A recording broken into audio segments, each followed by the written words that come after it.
Olá, amigos, é um prazer darmos início hoje ao nosso Rondocast, ainda mais com a presença do nosso parceiro de todas as sextas-feiras, às 3 horas de Rondônia, Padre Marcelo José, ele que é teólogo, é filósofo e é também psicólogo. E vamos toda sexta-feira tratar de espiritualidade. Cada dia da semana, o Rondocast vai abordar uma linha temática. Hoje, sexta-feira, espiritualidade.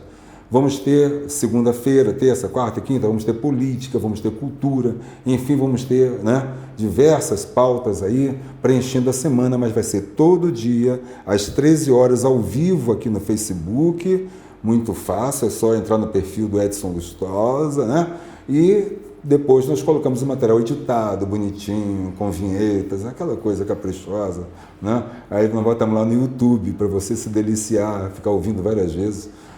E o material então no YouTube, no canal Rondocast. Aqui no Facebook, ao vivo, sempre no meu perfil mesmo, Edson Lustosa. Eu sou o Edson Lustosa desde pequenininho, nunca mudei de nome, e tenho um prazer enorme estar dando esse passo no jornalismo depois de 42 anos de profissão, Comecei em 84.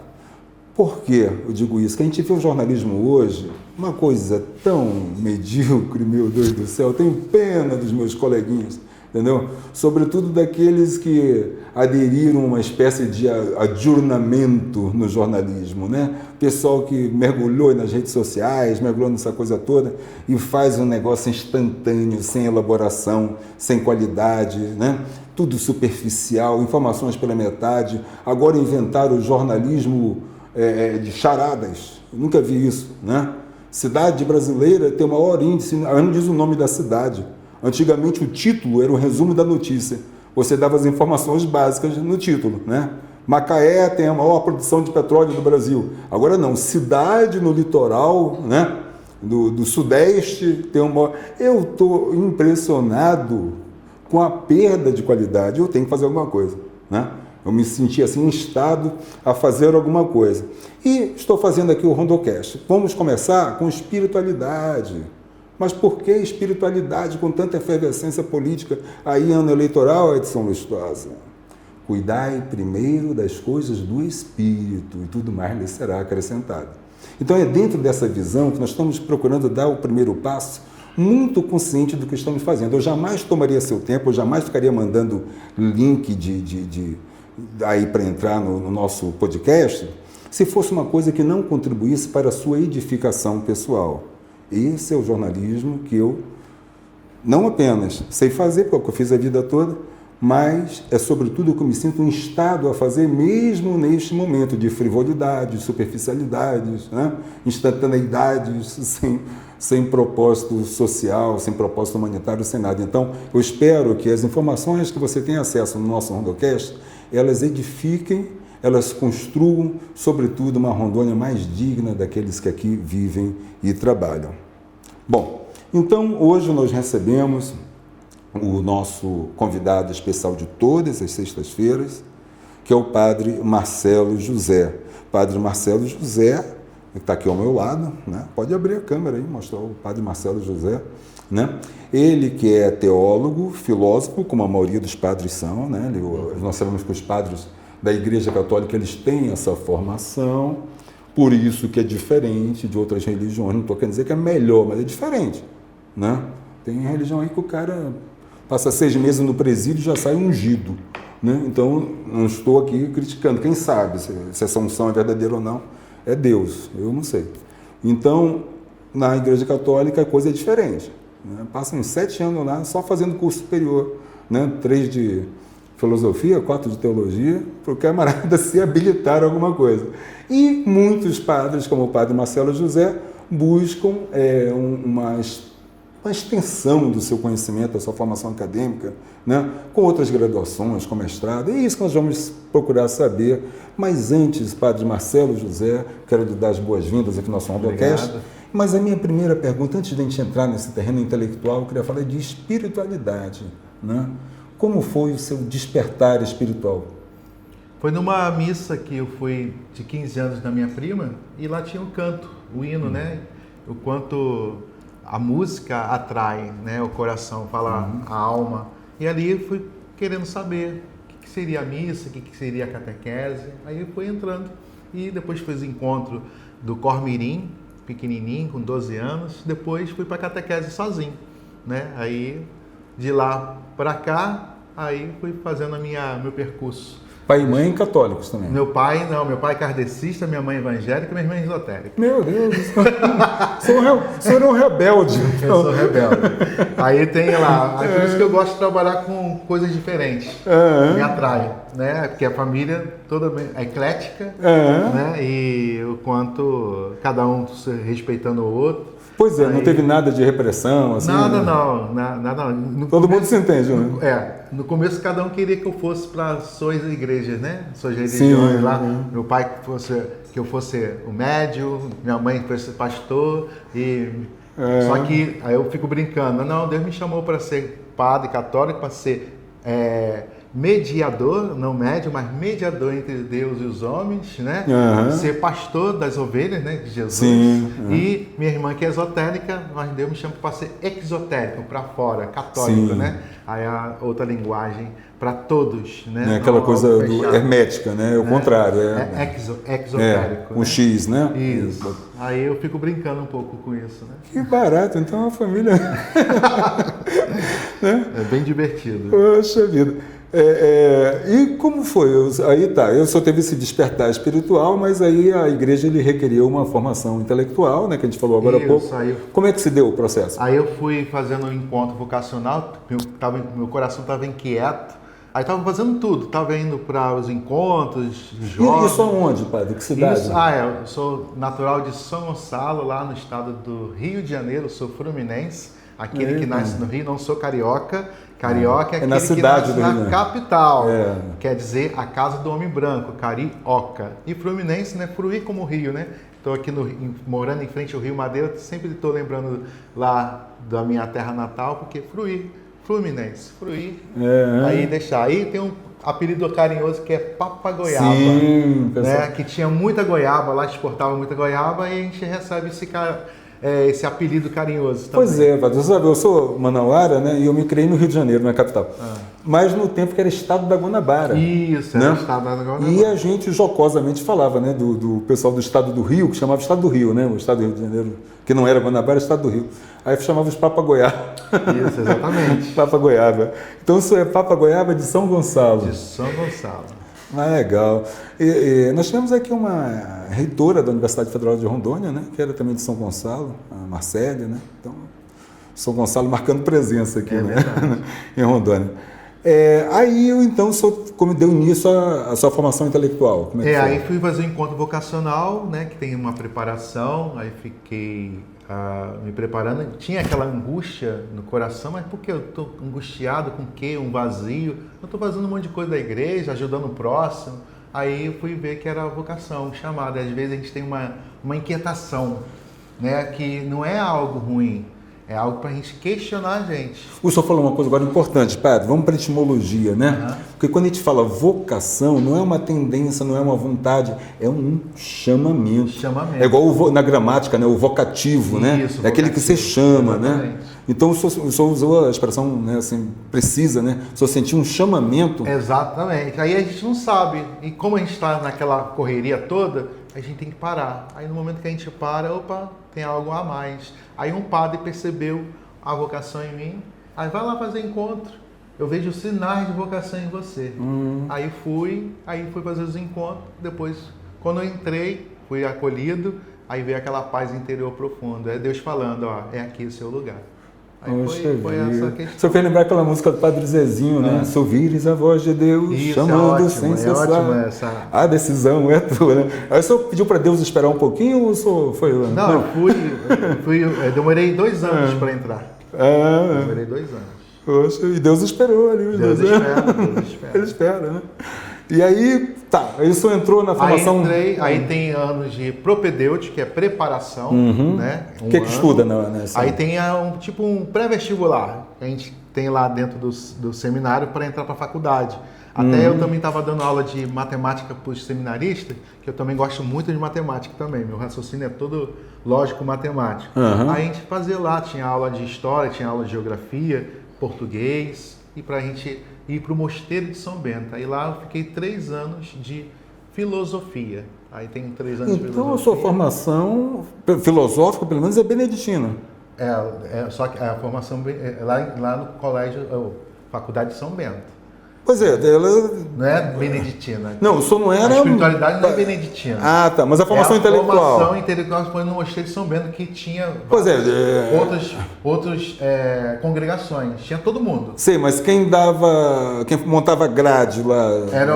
O diretor era o monge, né? Beneditino. Beneditino. Pois é. Porque então Só que não é a espiritualidade beneditina. Sim, eu não entendo que a espiritualidade... Né? Mas eu digo porque eu mesmo estava fazendo até um curso recente de teologia, porque é aberto, naquela linha do Dom Estevão Bittencourt. Isso, né? aprendi muito com ele. Que, aliás, ele já está em processo de canonização ou não? Aí não sei, tem que ver. Porque ali era uma... né? Enciclopédia.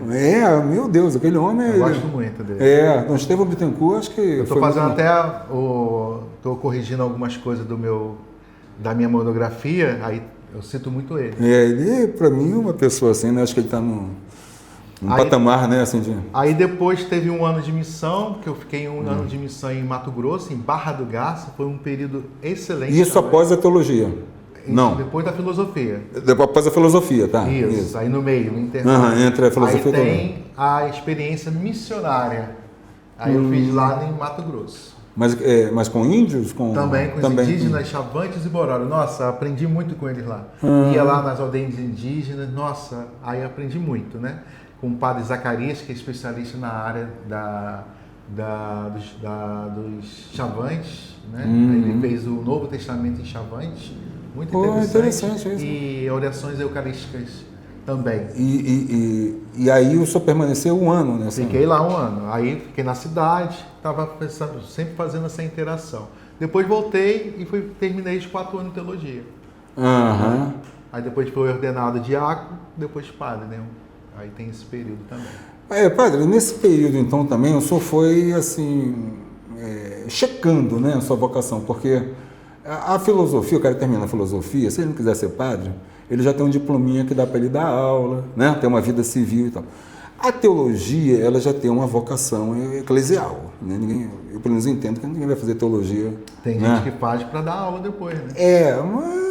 Tem formação boa também. Mas eu sou meio partidário do padre Paulo Ricardo nesse ponto. Eu entendo que a teologia é para servir a igreja, sabe? Assim, na minha visão, né?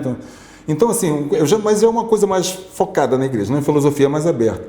E aí, nesse intervalo, o senhor falou entre as 2 graduações, inclusive o senhor teve um trabalho missionário. Isso. Né? Que ajudou muito a botar em prática, né? Pois é, e também checar, né? Isso mesmo. Isso, exatamente. Tá. Ajuda muito. E essa experiência, a sua família é de São Gonçalo, o senhor me falou que fez filosofia no Mosteiro de São Bento, que é ali no Rio de Janeiro, perto do Museu da Manhã ali, né? Hoje, para São Mauá. Tá, dali para São Gonçalo é um pulo, né? Você está perto da sua família e tal. E esse negócio de passar um ano fora, convivendo com índios... O meu temperamento me ajuda muito, que eu sou, né, característica sanguínea, né? Então é tranquilo, né? Aí eu não sou tanto apegado às coisas assim. Tirou de letra esse ano... Fica direta, tranquila ao lidar com o diferente. Eu sou aventureiro também, eu gosto do novo. Aí longe da família... Quero expandir, quero conhecer... Tudo, faço história, escrevo, cada coisa que legal. faço historinha também, né? É mesmo? Então você é multimídia. Tem multimídia, até falo isso mesmo. Hoje tem que ser multimídia para abarcar todo mundo. E aí o senhor foi para teologia? Fui para teologia. Pois é, 4 anos de 4 anos de teologia. Aí né? foi dentro do Seminário São José, que lá começou um instituto próprio. Seminário São José, ali Niterói. No Rio Comprido? Não, Niterói, tá. Bom, aí foi lá, 5 minutinhos da ponte, já estava lá no seminário. Sim, Aí terminei a minha teologia ali. E dentro da teologia, quais foram aquelas disciplinas assim que o senhor se apegou mais, né? Eu gosto da área da escatologia, que eu vou começar escatologia é do final do mundo, hein? Sou no final dos tempos, não final é dos do tempos. mundo, é final dos tempos. O tempo acaba e o mundo continua? Isso, vai continuar outra realidade. Até vou dar aula agora na Faculdade Católica aqui, de Rondônia? De Porto Velho. Aí a minha disciplina que eu vou dar é escatologia e também bioética, que também gosto de trabalhar, principalmente na área hospitalar, né? Sim. Pois é, aí o senhor fez essas 2 graduações que fazem parte da formação, né? dos padres, em geral é isso, né, que estudam, né, a maioria dos padres, é essa formação básica, né? E aí o senhor foi para outras áreas de formação. Como é que foi esse processo? Isso. Como eu estava trabalhando na Pastoral da Saúde, eu já saí do seminário como padre, né? E já me encaminharam para a área da saúde, que eu já mostrava aptidão para isso. E fui conhecendo e vi que estava também precisando estudar mais, que só filosofia e teologia não bastava. E fui depois estudar psicologia, que via necessidade. E depois de ver também um padre querendo se matar, né? Aí eu tenho que estudar mais também. Né? Então, compreender essas questões complexas. E fui me aventurar 5 anos de faculdade lá na Faculdade Maria Tereza, em Niterói. Maria Tereza. Né? Você sabe que nos anos 80 tinha um colega que fez biologia marinha. Isso, lá tem biologia marinha. Faculdade Maria Tereza, em Niterói, né? Tá, e aí, como é que é depois das graduações? O senhor parou aí, fez especializações? Aí depois fiz especializações, fiz a psico-oncologia. Aí eu queria fazer oncologia. Para câncer? Para câncer. Aí aqui eu tô igual pinto no lixo, né? Hospital do Câncer da Amazônia. Olha. Pois é, o que o senhor está fazendo hoje? Além de rezar missa, o que o senhor faz mais?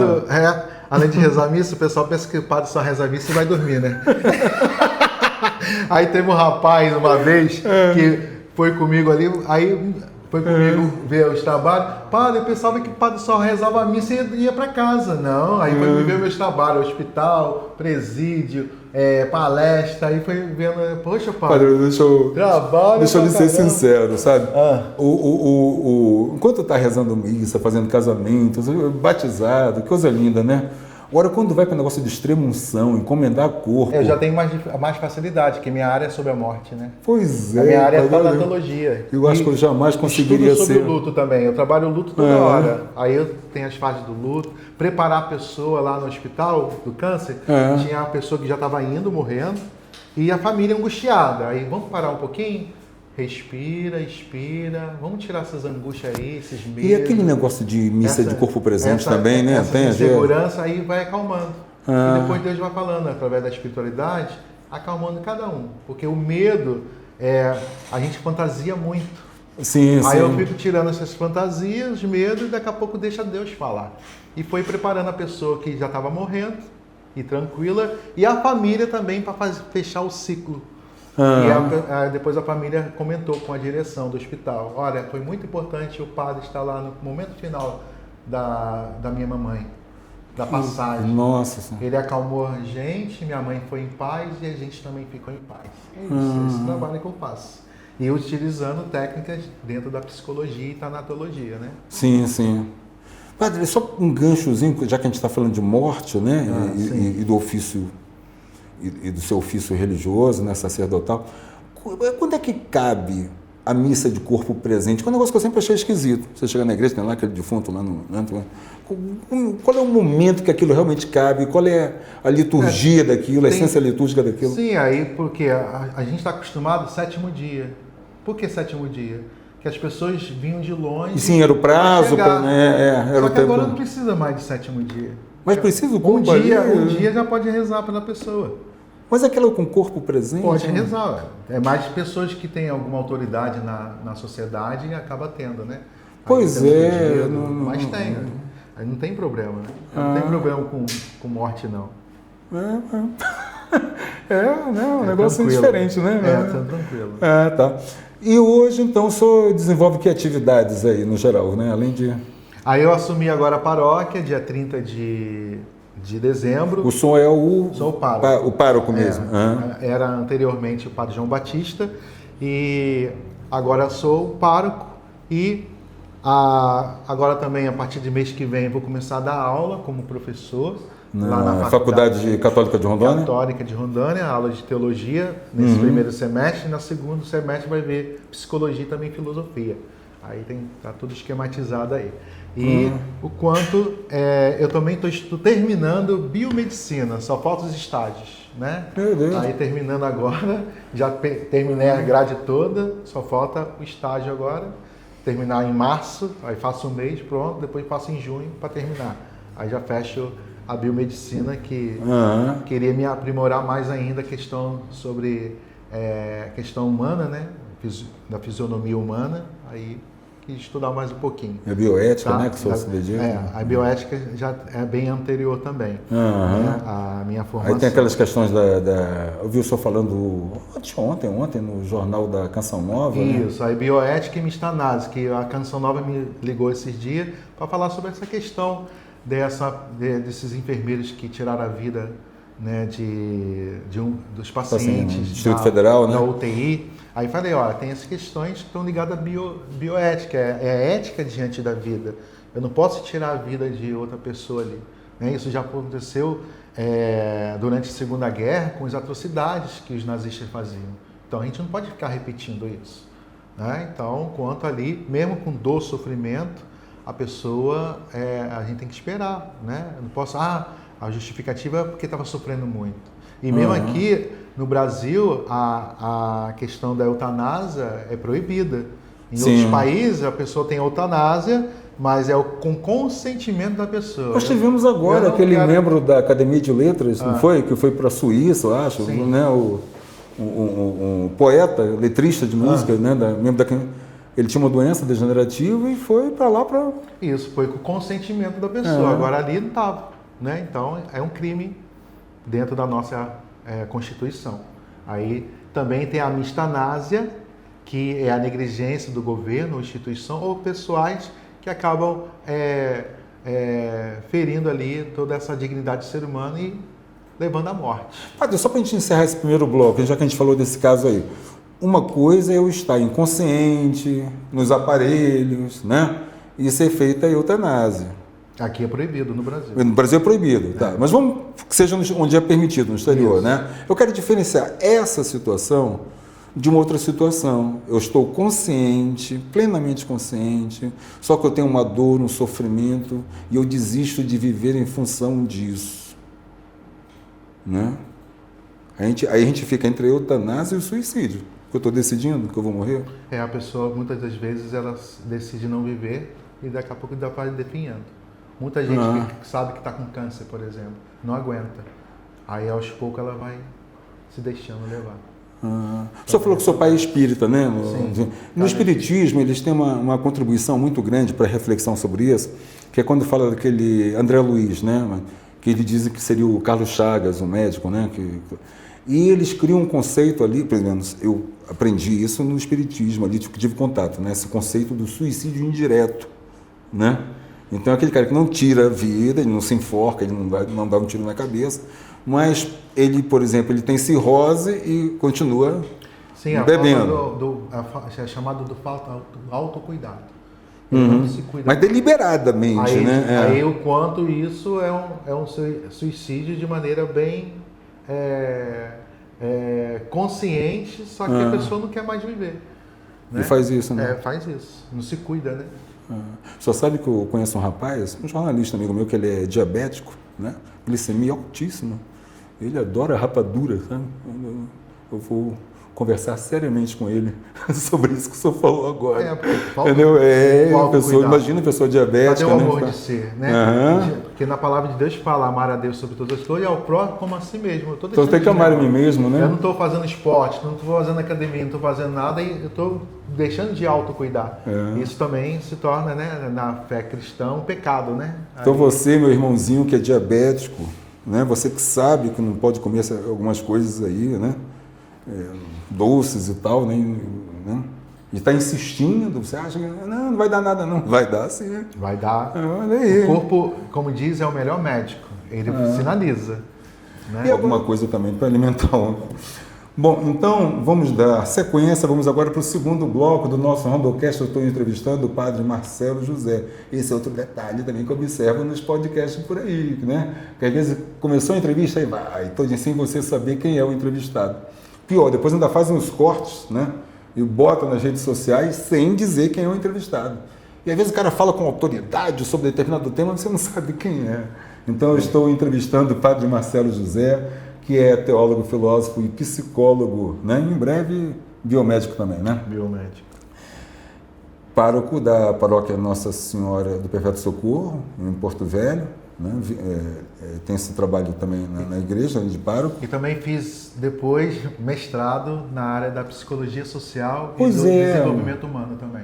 Psicologia social e desenvolvimento humano, né? Mestrado. Aí trabalhei muito na questão da resiliência profissional, lidar com pessoas com câncer. Aí foi minha dissertação. Aí foi excelente o trabalho dentro do hospital, né? Aí fiquei um ano e pouquinho trabalhando intensamente dentro do hospital. Foi um trabalho de pesquisa muito bacana. Então, padre, quer dizer, o senhor fez essas formações todas aí, até o mestrado, não foi nada por erudição, tudo o senhor está trabalhando mesmo, né? Eu vou pegando, coloco a mão na massa e vou vendo, opa, tem que aprimorar mais isso aqui. Aí a vida vai me conduzindo, naturalmente. Né? É porque hoje, sobretudo no segmento universitário, nós vamos falar disso aqui agora, as pessoas às vezes só buscam títulos, né? E por quê? Porque o título aumenta o salário, se o cara é funcionário público, né? Tem mestrado, mais 15%, tem doutorado, mas às vezes você não vê uma prática, né, daquilo que foi apresentado na dissertação de mestrado, ou na tese de doutorado, né? Então é muito interessante ver que tudo que o senhor falou aqui de formação acadêmica, o senhor trouxe um correspondente de prática, de exercício. Isso, da prática eu botei depois para a vida acadêmica. Isso. Bacana. Tudo que eu faço, né? Bom, então vamos lá, né, falando sobre o mundo acadêmico, né, eu queria que o senhor esclarecesse, né, para os nossos internautas, 3 campos aí do conhecimento, onde é que começa um, onde é que termina o outro, certo? Filosofia, teologia e psicologia.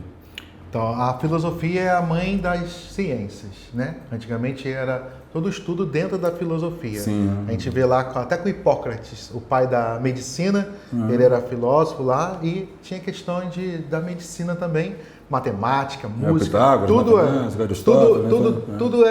era filosofia. Na Idade Moderna, aí começa a separar. Aí começa a separar as ciências, né? A filosofia, a matemática, a teologia, né? Aí tem várias ciências que ao longo da história depois vai se separando. Então, a filosofia é aquela que vem fazendo a crítica da realidade, né? Todas elas são questões do conhecimento humano, né? Para a gente conhecer, saber, tá? Então, é importante a gente filosofia, ter ali, né? Aí, a questão da psicologia surge no século XIX, né? Com Wundt, né? E com a experiência sobre o comportamento e saber sobre a psique humana. O que é isso? O que é o comportamento? O que é o sentimento, né? Aí vem depois todo um trabalho. E falta a teologia, né? A teologia em relação à fé, à revelação cristã, né? Tudo aquilo que Jesus deixou para nós de maneira sistematizada, né? Aí a teologia é desde o início do cristianismo sendo organizada lá com os pais da igreja, né? A patrística. Aí depois foi organizando o que temos aí da ciência teológica, né? E essas 3 áreas de conhecimento, em algum momento elas têm uma intersecção? Toda hora eu faço isso, né? Os trabalhos, a gente saber, há uma interação. Até chamada agora, o pessoal tem falado, né? Trabalho intermultidisciplinar. Aí tem hora que se unem para saber trabalhar ali. Por exemplo, o ser humano que está doente. Aí eu vejo no hospital, aí dando exemplo, né? Aí tem lá os médicos, enfermeiros, fisioterapeuta, todo mundo trabalhando ali. Aí tem hora, olha, chama o padre aqui que está precisando de receber a unção dos enfermos, de conversar, de confessar, que a confissão também, tem uma pergunta aí embaixo, eu estou adiantando, é também terapêutica também, que vai botar para fora, né, aquela angústia, aquela coisa que vivenciou de maneira negativa, e ao colocar para o padre, né, ela se sente bem, né, e vem um conforto, vem uma paz. Então você vê a interação de tudo. E utilizando a filosofia, depois pode escrever sobre o aspecto filosófico diante do trabalho, né? Teve um rapaz que escreveu agora, né? Até um professor conhecido, cyber espiritualidade.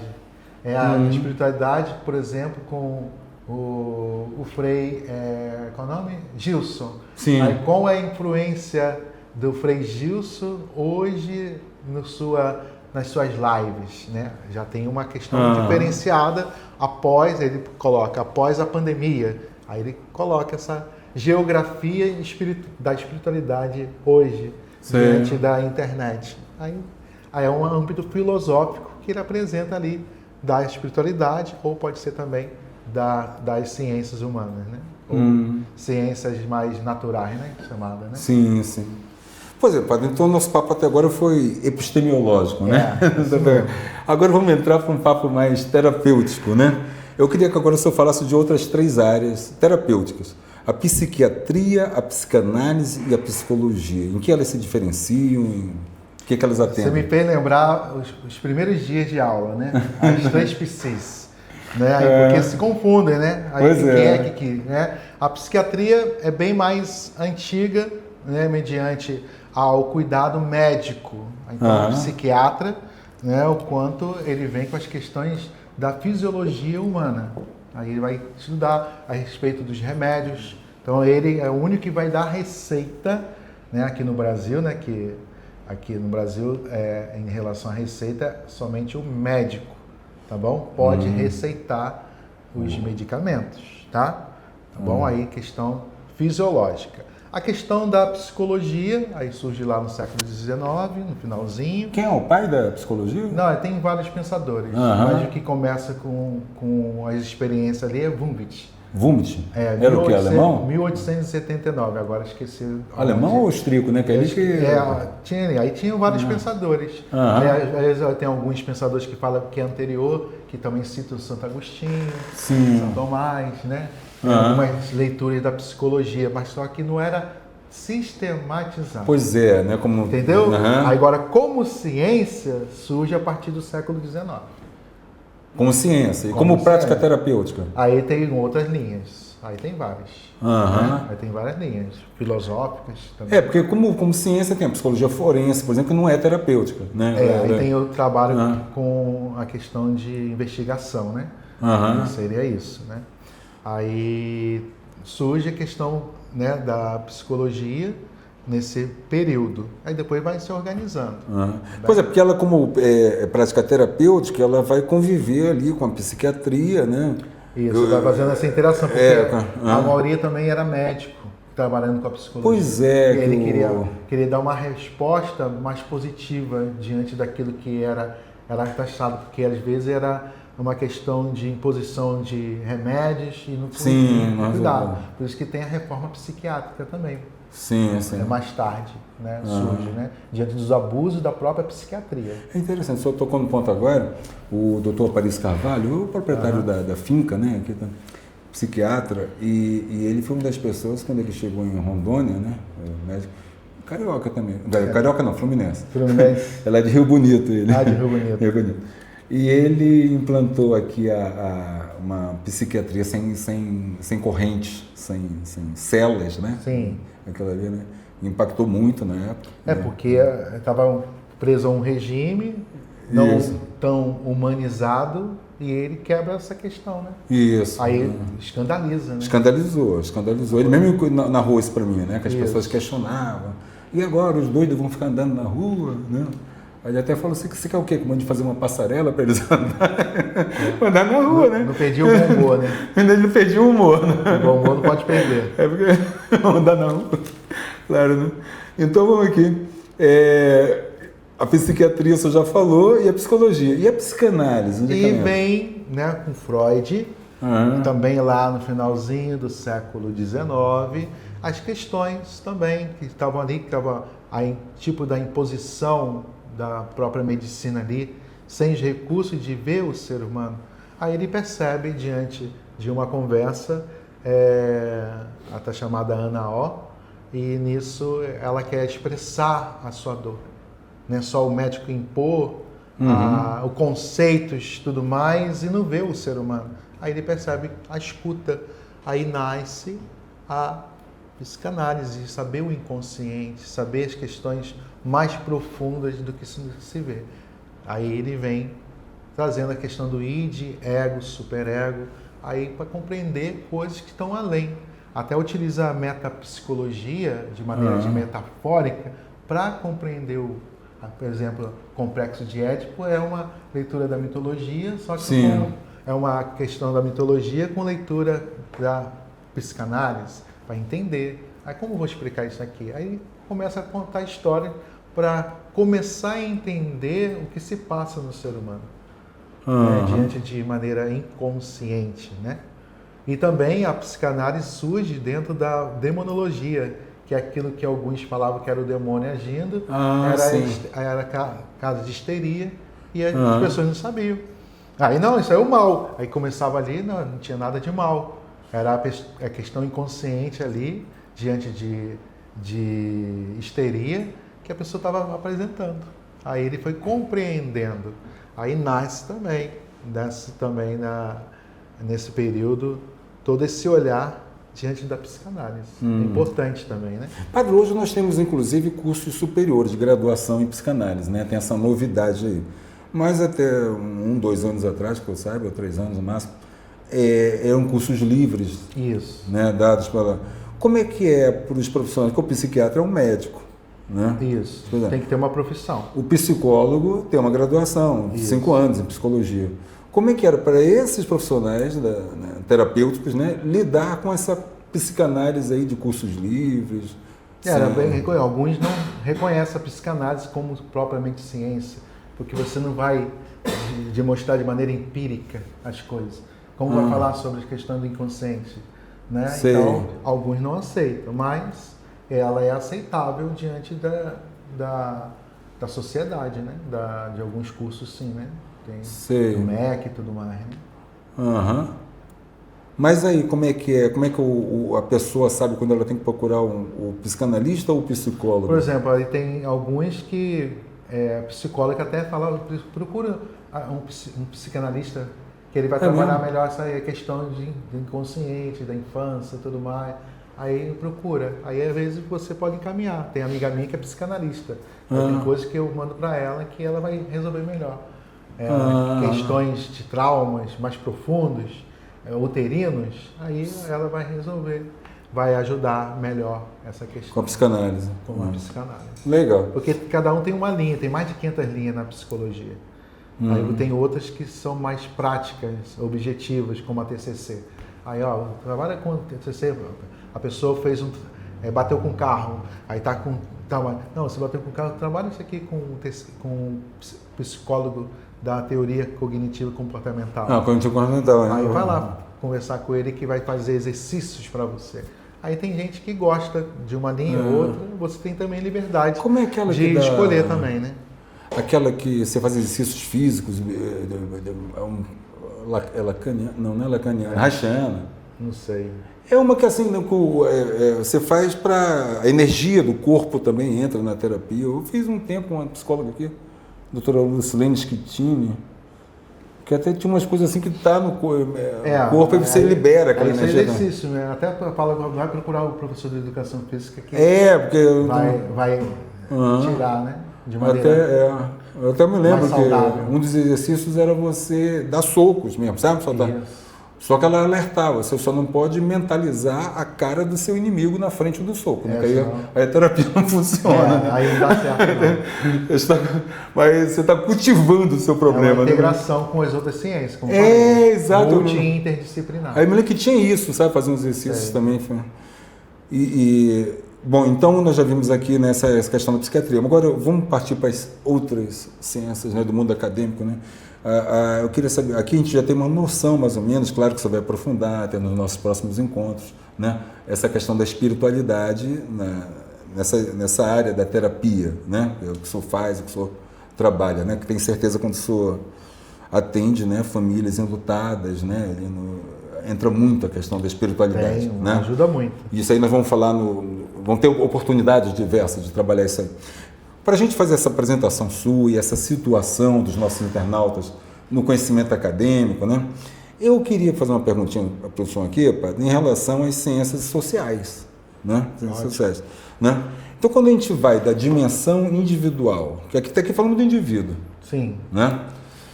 Quando a gente sai dessa dimensão individual para uma dimensão coletiva, social, né? O senhor acha que é uma perda da percepção da espiritualidade? Não, porque ela apresenta no social. Por isso que tem a matéria que a gente estuda em teologia, Sociologia das Religiões, ou Sociologia Religiosa. Sim. É o comportamento que se dá, que cada um faz no seu grupo religioso. Por exemplo, os católicos têm o quê? Tem os ritos, tem a participação das missas, grupo de oração. Como se apresenta o católico diante dessa realidade aqui? Aí você vai ver no âmbito social. O evangélico, qual a igreja? Assembleia, né? Aqui a gente tem mais de 30 mil denominações. Então, diferentes. a espiritualidade também é objeto também de estudo, das investigações. E também da psicologia social. Da psicologia social e das ciências da sociais. Da filosofia, das ciências sociais. Tá. A sociologia também vai estudar também. Sobre essa questão religiosa no meio da sociedade. Então é importante saber também estudar o judeu, qual é o grupo de judeus que tem aqui em Porto Velho, os muçulmanos, como eles se apresentam. Sim. Aí você vê lá, os judeus tem aqui, tem ali. Aí você vai tendo todo o estudo da religião que está no local. Aí a sociologia também vai estudar sobre essa questão. Tá. Agora, a gente sabe que a academia ela está impregnada de algumas ideologizações, né? Muito materialistas, né? Muito materialista, Aí perde um pouco, né? Pois é, então tá. Então o senhor já respondeu essa minha dúvida. Pouco, né? Só olhar o lado material das coisas fica difícil. Aí perde, né, essa questão. É igual também quando, padre, eu quero ter um psicólogo que é católico, que compreenda que eu tenho uma fé e viva, e não fique criticando, não, isso aí não tenho, porque a fé também faz parte do ser humano. Né? Viktor Frankl, que é da logoterapia, né, que é uma linha da psicologia também, e é médico, ele percebeu que o ser humano também perpassa nele a fé, a espiritualidade. Eu não posso negar. Então, algumas linhas negam. Aí eu tenho que falar, não, eu também posso brigar com Deus. Briguei com Deus porque Deus não fez isso. Eu estou chateado com Deus. E o psicólogo, se não entender isso, não vai ter a terapia com ele. Porque ele brigou com Deus. Daqui a gente não fala de Deus. Pois é. E aí? Ela brigou com Deus? Você não vai resolver a briga. Porque a pessoa perdeu o filho, por exemplo, que eu já estive lá no hospital. Sim. Aí a pessoa perdeu o filho. Aí estava lá no canto, chorando. Aí daqui a pouco me veio no coração. Ela brigou comigo. Deus falando comigo. Ela brigou comigo. Eu posso te perguntar uma coisa? Pode. Você brigou com Deus? Briguei! Começou a chorar. Ela tinha perdido o filho. Ela estava no 8º andar da maternidade. Ela tinha perdido o filho naquele momento ali. Caramba! Aí tinha brigado com Deus. Sim. Vamos pedir perdão? Aí fui fazendo oração de perdão. Senhor Jesus, em teu nome eu te perdoo, porque isso aconteceu e não compreendo no momento. Mas te perdoo. Daqui a pouco ela se sentiu leve, em paz. Porque Deus me mostrou na raiz o que estava acontecendo com ela. Agora, o psicólogo que nega a Deus ali não vai conseguir. Não vai entrar. Vai ter que caminhar para outro. Sim, não vai ser capaz de resolver. Não vai ser capaz. Então, aí como o Viktor Frankl fala, também Deus perpassa na vida do ser humano. Sim. Né? Assim também, com a pessoa que... Tem um amigo meu que, padre, eu estava atendendo pessoas umbandistas. Ele também tem que saber o que acontece em toda a sociologia religiosa dele. Sim, para compreender que brigou com o Ogã, brigou com não sei o quê, que é o mestre espiritual. Tem que entender as relações, né? Espiritual, que a mãe de santo não falou bem comigo, não sei o quê, aí tem que saber, entendeu? Sim. Compreender para você saber como está o comportamento daquela pessoa e entender o seu raciocínio. Olha, interessante, mano. Aí a gente tem que saber um pouquinho também de cada religião e saber como se apresenta ela naquele convívio. Para poder efetivamente atender o paciente. Senão não vai ter a terapia com ele direito. Aí vai estar faltando. Fica capenga, né? Eu só sabe que tem uma... Eu já vi 2 situações assim que marcaram muito. Uma pessoa que era partido desses que adota o materialismo, né? Dialético, religião é o ópio do povo, né? Eu concordo com uma pessoa quando a religião é o ópio do povo, quando a religião se torna alienação.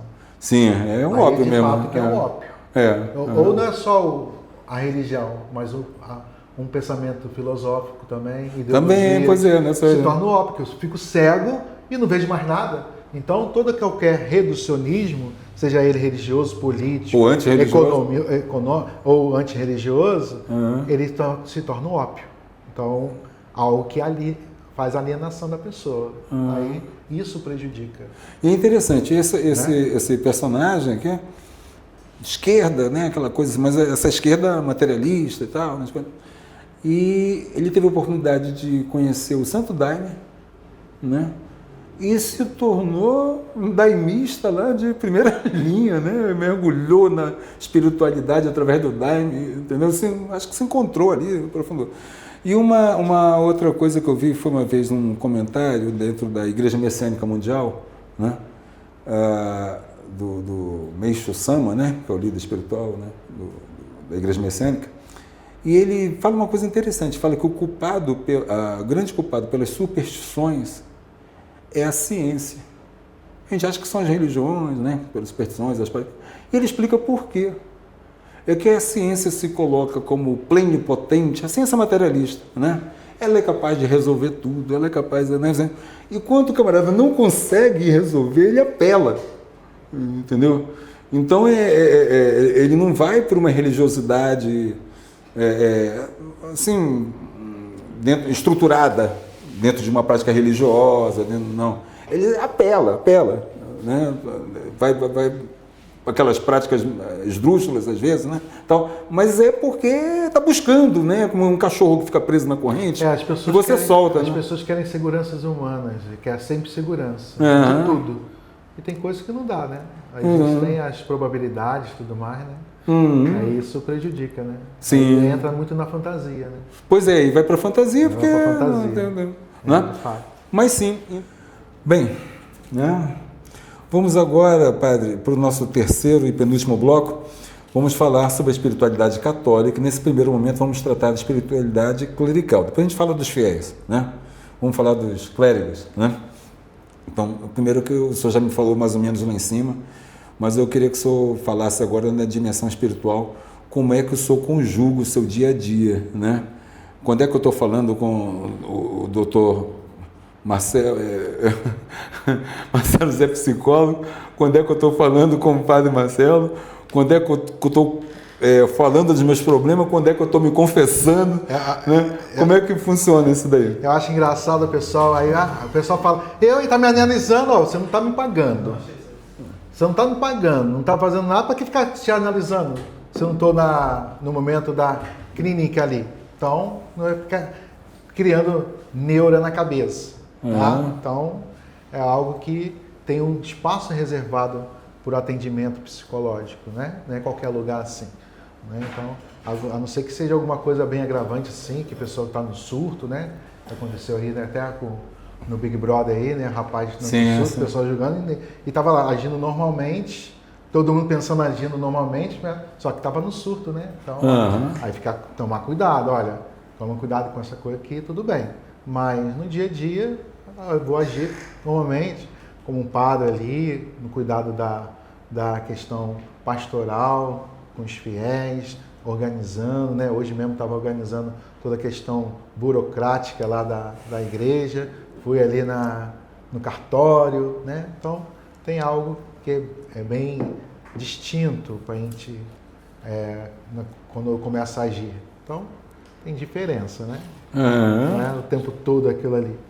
Aí tem horas para tudo, né? Assim como você, né? Que você tem a sua profissão, como você é pai, né? Tudo mais, né? Não, eu sou sozinho. Tá sozinho? Né? Não tem filho, não? Né? Não. Assim como o pai, uma mãe, tem suas funções ali. Aí, assim também como eu, né? Tem essa diferença. Sei. Mas o senhor tem os seus horários, né? Obviamente, tal. Mas às vezes, assim, padre, quando o senhor está ali conversando com uma pessoa, orientando até espiritualmente e tal, e o senhor percebe que aquela pessoa está precisando de uma ajuda psicoterapêutica e tal, como é que é? Aí indico também para a pessoa, quiser, a pessoa está lá no luto, o padre está aqui, quiser atender, tem os horários aqui. Aí indico o horário para a pessoa conversar neste âmbito. Sei. Uma pergunta, como é que nós falamos lá, né, das coisas que o senhor está fazendo, mas como é que é no Hospital do Câncer, por exemplo, né? O senhor faz orações, o senhor conversa? Lá eu sou padre agindo, eu não sou psicólogo. Eu sou Sim, padre. é como padre. Pois é. Como é que funciona essa capelania, no caso aí? Capelania, isso. Como é que funciona? Então, assim? aí eu estou lá, tem a Santa Missa lá. O senhor oficia missa? Depois, em seguida, tem as visitas, que a Pastoral da Saúde já foi e já registrou. Padre, fulano de tal quer receber um unção dos enfermos, outro quer confessar e outro quer receber a comunhão. Aí depois eu indo... Então tem a parte dos sacramentos, que você parte do sacramento e também da conversa, também, por exemplo, como lidar com a dor, a doença, sofrimento, também com os familiares. E também com os profissionais de saúde. Padre, uma criança lá acabou morrendo, isso está me fazendo mal. Aí eu tenho um momento mais reservado para conversar com um profissional de saúde ali, que estava ali envolvido com a criança. Sim, e sente também, né? Sente também, porque o profissional de saúde, ele também é um ser humano, e está ali, está sentindo também. E tem que saber digerir bem. Aí eu, como padre, também em algumas técnicas da psicologia, ajuda a pessoa a lidar com a morte. É a minha especialidade, né? Saber lidar com a morte também, né? Padre, vem cá, e tem momentos também, já aconteceu com o senhor assim, não no sentido catequético de proselitismo, mas no sentido assim de atender mesmo, que o senhor vê que é uma questão teológica que dá para levar uma palavra de catequese. Porque lá não só tem católicos, tem também evangélicos de outras pessoas de outras religiões. Sei. Aí tem que ter o cuidado, uma fala mais ecumênica, porque a pessoa está fragilizada ali. Uma vez entrou um padre de outra religião, aí foi visitar uma pessoa específica. Aí a pessoa na UTI pediu, padre, você pode visitar aqui? Aí o padre começou com um caderninho, e essas tatuagens aí, são de verdade? São pecado. Aí você é casada na igreja? Não, pecado. Toda hora a mulher passou mal na UTI. Aí as pessoas pensaram que era eu que sempre... É o padre que fica aí ó, no hospital. Aí depois, não é o padre Marcelo, não age assim. Aí me chamaram para pedir desculpa em nome do outro padre, que não tinha nada a ver comigo, mas eu pedi. Aí o marido falou, padre, eu fui chefe de segurança desse moço aqui. Ele foi chefe de segurança do Papa em 2013.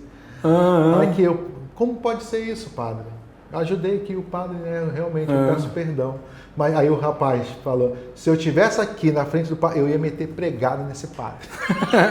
Aí tudo bem, aí acalmou. Então, é uma maneira que a gente tem que evangelizar de maneira humanizada ali, não é proselitismo, como você falou bem, né? Querer impor, mas tá fragilizando. Então, o objetivo ali é diante da dor, do sofrimento que a pessoa passa, para a gente amenizar pelo menos um pouco. Preencher, né, um vazio. Aí é isso que é o nosso trabalho lá. Aí quem for trabalhar em um hospital, em outros, aí tem que ter esse olhar, senão vai atrapalhar. Aí você vai ser expulso, de fato, do hospital. Assim, o que a gente fala na questão de drogas, né, por exemplo, né, o efeito iatrogênico, né, que é o efeito contrário, né, que você gera o contrário. Aí não dá, você não está evangelizando coisa nenhuma. Está mandando o cara para o inferno, né? Vai para o inferno, então não adianta nada. Então não vai não. Deixa ele por ele mesmo, não precisa vai subir em morro, vai para os favelas aí, fala lá, prega lá. Você quer com ímpeto, vai para esses lugares. Agora eu não vejo ninguém fazer isso. Vai encarar o pesado, né? Pegar a pessoa fragilizada ali não dá, né? Não quer, né? Aí não dá. Aí não dá certo, não. Mas, tá, e aí, o senhor já nos falou aqui então, né? Como é que o senhor conjuga, né? As suas facetas, né? É multimídia hoje. Multimídia, né? E eu quero saber como é que o senhor, então, no dia a dia, assim, já... Porque nós falamos do hospital e tal, o senhor está ali realmente como padre, né? Então, e quando o senhor está como psicólogo, né? Ou mesmo como padre, mas numa conversa eventual, né? Não num trabalho clerical mesmo, assim, no ofício clerical, mas numa conversa, né? Conversando com um membro da igreja. Aí, como é que o senhor distingue, assim, até onde está o fiel, até onde é o paciente? Eu posso dar uma orientação na área da psicologia, mas não vou fazer a terapia aprofundada. Sim. Tem que ser outro horário. Marcar alguma coisa que a pessoa está muito ansiosa. Calma. Mas o toque o senhor dá. Né? Calma aí. Porque as ciências se interagem, né? A calma, não é por aí. Você está com um pensamento, né? Sei lá, calma. Não é por aí. Igual uma vez a pessoa lá querendo resolver tudo, não é por aí. Mas eu vou fazer desse jeito. Aí depois não vai durar muito tempo. Guardei para mim. Depois de um mês já não estava lá na igreja. Que a pessoa quer fazer no seu ímpeto, não respeitando os outros, a gente sinaliza. Mas a pessoa tem que colaborar. Depois de um mês não estava mais na igreja. Entendeu? Porque quer fazer do seu jeito, né? E não é. Tem que trabalhar em conjunto, né? Sim. Sinaliza, né? Isso também faz parte da administração, do pastoreio, né? Tá interligado, né? É só para aproveitando esse gancho, padre, qual é a diferença entre o pároco e o vigário? O que um faz? O pároco é o administrador, ele que qualquer coisa que aconteça lá na paróquia é o que responsabiliza. O vigário é auxiliar. O vigário auxilia. Auxilia os trabalhos pastorais, tudo mais. E esse cargo que o padre Leandro assumiu agora, de vigário geral? Na ausência do bispo, ele que toma conta da diocese. Tá. Isso então. É trabalho, né? Nossa. Ainda mais uma diocese como Porto Velho, né? Que é enorme, né? Desse jeito. Então eu imagino, hein? Gosto muito do padre Leandro. Eu gosto de missa de manhã cedo. Aí na paróquia São Cristóvão tem missa às 7 horas da manhã, né? Segundas, quintas e sábados. Aí eu tô lá, né? Eu já começa o dia mais tranquilo. Bom, fora o exercício litúrgico, né, de ministerial, né, de ministrar sacramentos, o senhor falou, né, de que forma o senhor trabalha? Agora eu quero saber, assim, quando eu digo assim, o senhor está ali trabalhando, acredito eu, né, não sei se é isso, se não for o senhor fala. O senhor está ali como padre, o senhor está oficiando uma missa, o senhor está ministrando um sacramento. O senhor está trabalhando também a sua espiritualidade simultaneamente, até porque o senhor está atendendo uma vocação. O senhor entende que aquilo ali já é uma coisa que Deus determinou, né? O que o senhor faz? Tá, fora esse ofício, né? Assim, vamos dizer, sacerdotal, religioso, de que forma o senhor trabalha a sua espiritualidade? Como é que o padre Marcelo faz quando está com um problema, um negócio? Então, a minha espiritualidade perpassa pelas obras de misericórdia, aonde Deus me fala muito, cuidando dos doentes.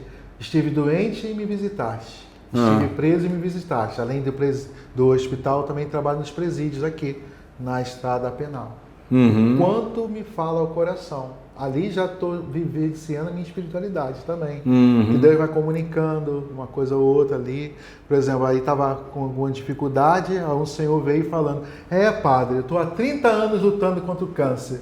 Aí Jesus... E eu reclamando com uma coisinha de nada que aconteceu comigo, que estou há meses. E ele está há 30 anos lutando contra o câncer. Aquele momento que ele falou, Deus foi falando comigo, viu, filha? Olha quantas pessoas estão passando mais dificuldade que você. É assim. Bem prático e objetivo. A história ali no meu... vem falando ao meu coração. E vou escrevendo isso aí, né? E nisso o senhor está se trabalhando isso, também. Exatamente, entendeu? Porque eu estava angustiado com aquele fator que estava passando aí. Né? Então, padre, o fato do senhor estar em contato constante com situações de quase morte, né? Isso, em vez de banalizar a coisa, em vez de o senhor esfriar, ao contrário, isso turbina. Isso, turbina. É o olhar resiliente. É o olhar positivo. O senhor sai cada vez mais espiritualizado. Olhar positivo, transcendente de espiritualidade. Aí aumenta, como você falou, potencializa. Ótima palavra. Isso mesmo. Ótimo. Né? Bom, eu vou seguir aqui na minha curiosidade, né? Como é que o senhor vê os casos que tem... Eu estou falando há pouco de um caso aí, né? De um padre... Os casos que têm aparecido na mídia, né? De padres com depressão, alguns até chegando a atitudes extremas contra a vida, né? O senhor concorda com o professor Hermógenes, aquele da yoga, né? Ele tem uma frase que ele diz que a depressão é saudade de Deus. O senhor concorda? Não, em parte, porque a depressão é muito complexa. Porque não é só da psique humana. Tem depressão que é questão fisiológica. Sim, deficiência de nutrientes. Deficiência de B12, É. D, vitamina D. Aí eu vou falar que é saudade de Deus? Não, eu tenho que ver a questão. Ou é orgânica, ou Aí tem que ver. Aí não posso, não, eu fico taxando o outro. Vou deixar mais peso na pessoa. Você tá longe Aí, de Deus. você tá sem Deus, tá? Aí pronto, não é isso. Eu tenho que saber, vamos estar aqui, todos juntos. Então, o quanto é um ponto que as pessoas podem usar uma frase pronta e jogar em cima do outro e botar mais peso. Sim, rotular ali. Aí não posso rotular. Nós temos que pensar também, né? O senhor falou bem. Inclusive, eu tem um médico psiquiatra, amigo meu, Dr. Luiz Carlos Pimentel Alves. Pessoa assim fantástica. Ele é psiquiatra, acupunturista e homeopata. Zen, né? Um cara zen. E ele falava muito assim de Freud. Ele dizia Freud não era assim, ele falava psicólogo não desprezando a psicologia, mas ele dizia assim, não era só, ele falava assim, Freud era um organicista de primeira. É neurologista. Pois é, ele falava isso, Freud era um organicista de primeira, não era só o psicólogo. Ele compreendia o ser humano. E essa questão orgânica, né? Então, aí, quando o senhor falou agora, deficiência de vitamina e tal, porque eu vi a Andrea Vermont, aquela psicóloga que eu gosto muito, né? Psicóloga católica, por sinal, e ela falando esses dias sobre isso, né? Que às vezes o pessoal já vai diagnosticando e tratando. Eu falei, peraí, teus exames, foi lá com o médico e tal, como é que tá a tua vitamina B? Tem que perguntar tudo agora. Ferritina, não sei o quê. Tá? Tudinho, tem que perguntar. Aí eu não sei, aí só fico na teoria. Aí eu boto em teoria em cima do outro. Sim. Aí eu boto a questões teológicas em cima do outro e vira moralista. Aí bota mais peso. Sim. Entendeu? Por isso que a crítica de... eu sempre utilizo ele. Do Machado de Assis com alienista. Sei, que ele está internando todo mundo. Está internando todo mundo. Porque ele vê um sinal e sintoma de doença. Porque o transtorno é um conjunto de sinais e sintomas para mostrar um tipo de... nem é doença mais, né? Transtorno. Né? Porque é o transtorno que a pessoa passa ali. Aí, às vezes a gente tem um ponto, o outro, não quer dizer que eu tenho aquele tipo de transtorno. Eu tenho que ver no conjunto. Esse é o problema de ver as coisas no Google. Aí a pessoa pira, porque vê tudo no Google. Aí tem que tomar cuidado. Aí falta discernimento e clareza, pronto. Aí você coloca um diagnóstico em você, pronto. Aí pira a cabeça. Por isso que tem que ter os profissionais de saúde acompanhando. E principalmente, melhor ainda, com olhar multi-interdisciplinar, com vários profissionais para te ajudar, tá? Então, tem que tomar muito cuidado com os rótulos. Está cheio de gente rotulando todo mundo aí. Todo mundo é médico agora, né? Juiz, né? Executor. Então, todo mundo entende de tudo, né? Muito cuidado. E você vê a importância também que tem a literatura, né? O padre acabou de citar aqui Machado de Assis, com a obra O Alienista. Que ninguém fala nada, né? Porque hoje em dia, né, padre? Hoje não está lendo mais, bravo. Não. Tá lendo, não. Eu queria lembrar você que mora em Porto Velho, né? Nós temos a nossa biblioteca comunitária, a Associação Cultural Amigos da Leitura, mantém ali na rua Rosalina Gomes, no bairro São Francisco, a Biblioteca Comunitária Edson Lustosa, né? Onde você pode encontrar diversos livros da literatura universal, livros também técnicos, livros científicos, que vão enriquecer o seu conhecimento, né? E como dizia o Einstein, atribuem a ele essa frase, que a mente que se abre para um novo conhecimento jamais volta ao seu tamanho original. É bem papo de físico mesmo, né? Assim. Essa visão, né? Então, assim, nós temos lá a biblioteca, tá? Um acervo grandioso. Se você quiser fazer doações também, nós recebemos, tá? 981427152, nós vamos buscar na sua casa os livros. Então, colabore aí e enriqueça o seu conhecimento literário, que é muito útil, viu? Então, nós precisamos falar um pouquinho mais sobre os padres com depressão. Como é que acontece isso aí, pai? A depressão não é só para uma categoria de ser humano, é para todos, né? Todos nós que passamos por dificuldades, a gente pode estar preso a algum tipo de dificuldade ali, e nisso o padre também pode passar por isso, né? Tantos padres aí que foram apresentados aí com diagnóstico, até tirar da própria vida, né? Sim. Então, quanto sempre lembrar que sempre no finalzinho tem uma luz, para a gente não ficar preso ao problema, mas sim na resolução, né? A gente conversa muito com alguns padres também que estão com depressão, tudo mais. Esses dias, mês passado conversei com um, né, de outro lugar, atendo também via online, né? Aí conversava muito e estava com as questões sobre depressão. E é bom sempre estar conversando com um profissional de saúde, não se fechar. Então qualquer pessoa pode ter depressão, ansiedade, qualquer outro tipo de transtorno. Mas o quanto tem que trabalhar e ver profissionais que possam ajudar, né? Sim. Né? Todos têm direito, né? à terapia, né? Tá, então nós conversamos aqui sobre os padres, né? Mas eu quero saber mais uma vez sobre o padre Marcelo agora, né? Celibatário, obviamente, né? Não conventual, né? Sou diocesano. Padre diocesano. É a caridade pastoral no meio onde eu estou, aí faço toda a questão. E o pessoal me confunde muito porque eu trabalho em hospital, presídio, eu sou diferenciado um pouco. Saio daquilo que é próprio da dimensão diocesana. Acaba abrangendo outras coisas, né? É o próprio do Marcelo José, né? Gosta de ampliar outros setores, né? Então, eu sou da Diocese Irmã lá de Niterói, que é o trabalho em que aonde uma diocese precisa de ajuda, aí a outra vem auxiliando também. Aí somos 3 aqui. Eu, Padre João Batista e Padre Miguelzinho, né? Figurinha. Padre Miguel, conversar com ele aí que vocês vão se amarrar na conversa dele. E só sente solidão, Padre Marcelo? Solidão vem o sentimento, daqui a pouco eu vou trabalhar, faço outras coisas. Eu vou sair, vou comer uma pizza sozinho, que é o encontro de si. É a solitude, não é isso? Sim. Né? A solitude. É saber se encontrar. Vem angústia? Vem no momento. Aí o quanto eu tenho que saber, não, vou aqui, começo a escrever, começo a me expressar, a me olhar, a se ver, a perguntar por que aquela angústia que vem, né? Como falei, né? Vem a angústia, vem a aflição.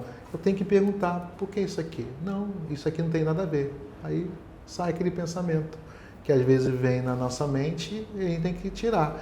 Aí eu gostei muito de uma frase do rapaz que falou que a gente é igual um rádio, vem muitas sintonias, né?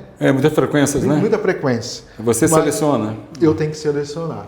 Com o que sintoniza, né? O que eu vou botar para mim?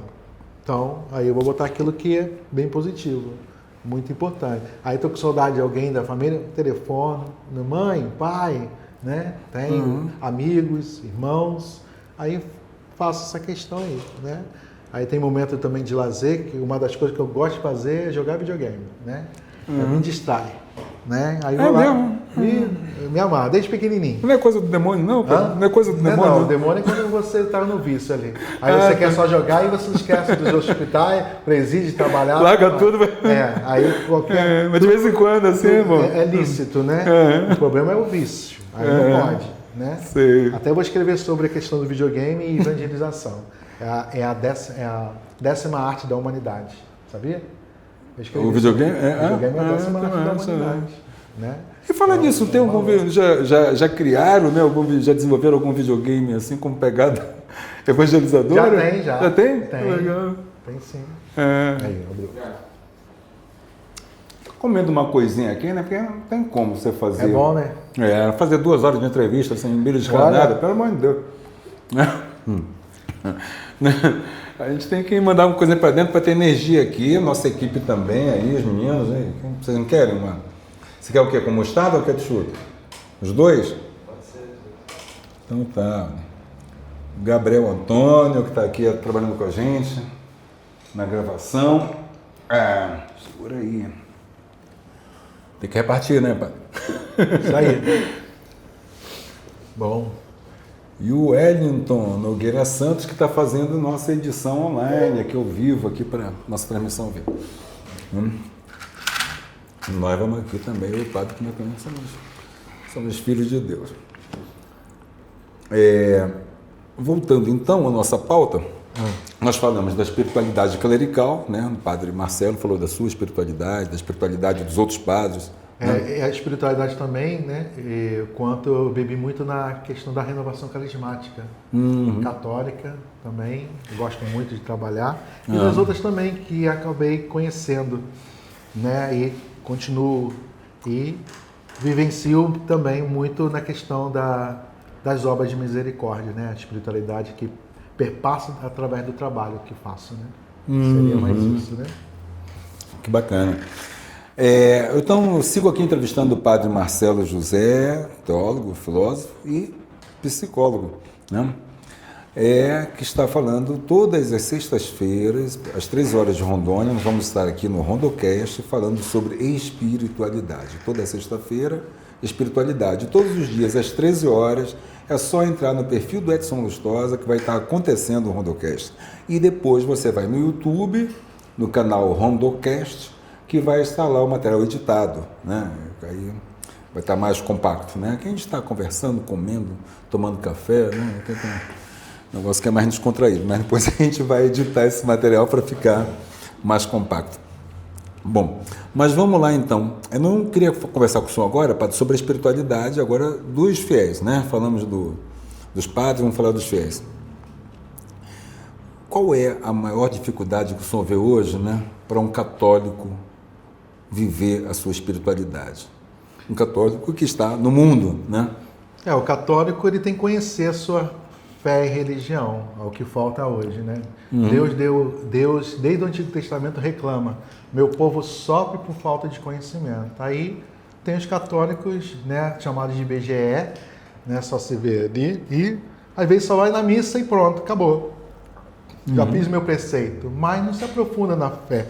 Não se aprofunda que existe também várias espiritualidades também. A metodologia, né? A espiritualidade é única, mas o método é diferente. Por exemplo, tem espiritualidade franciscana, beneditina, né? A renovação carismática católica, tem da Opus Dei, né?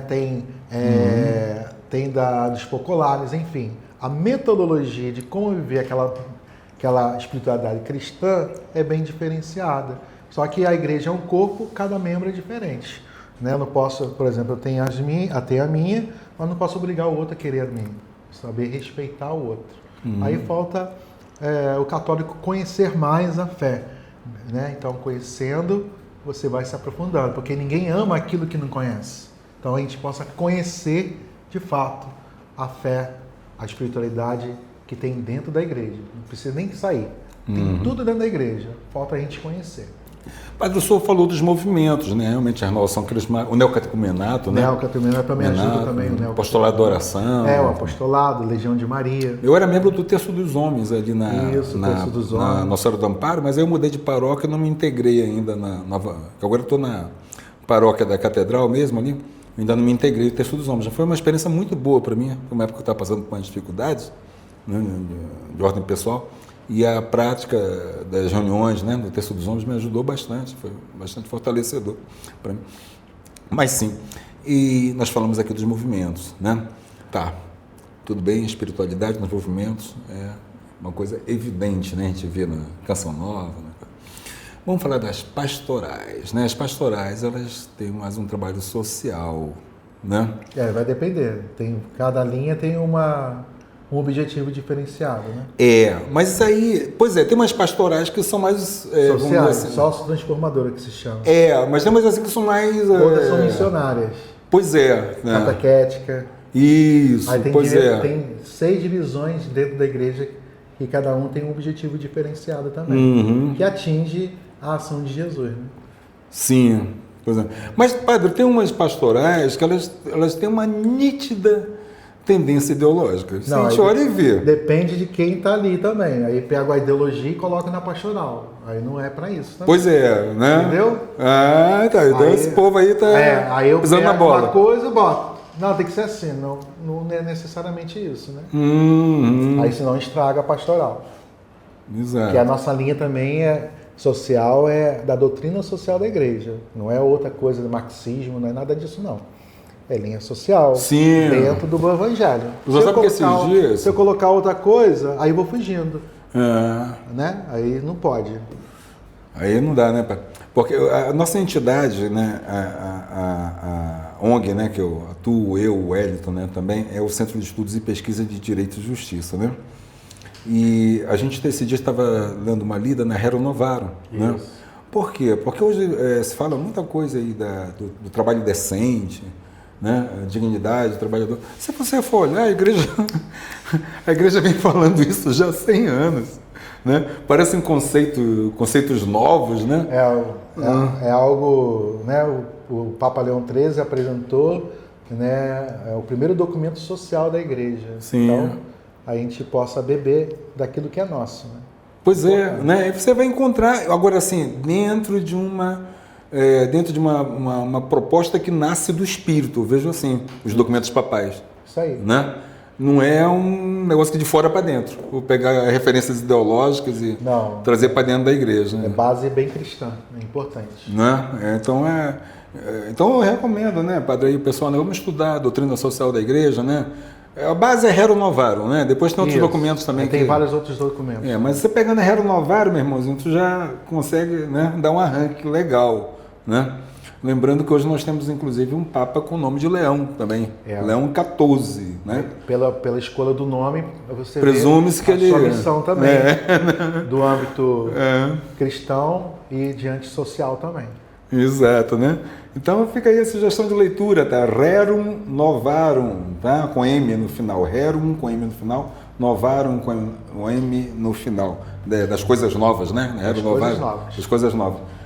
E também tive essa felicidade para estudar latim no ginásio. Eu peguei ainda. Ah, pegou? Peguei 2 séries a 7ª e 8ª série eu estudei latim. Bom. Colégio Pedro II, no Rio de Janeiro, que manteve o latim muito tempo. Hoje em dia, você vai falar de latim é ofensa. Falar em latim, mas assim, então, que isso já equacionou para mim, porque eu ficava nesse conflito. Essa pastoral aí tá mais para militância partidária do que outra coisa. Tem que tomar cuidado. Né, para não dar essa pisada de bola, né?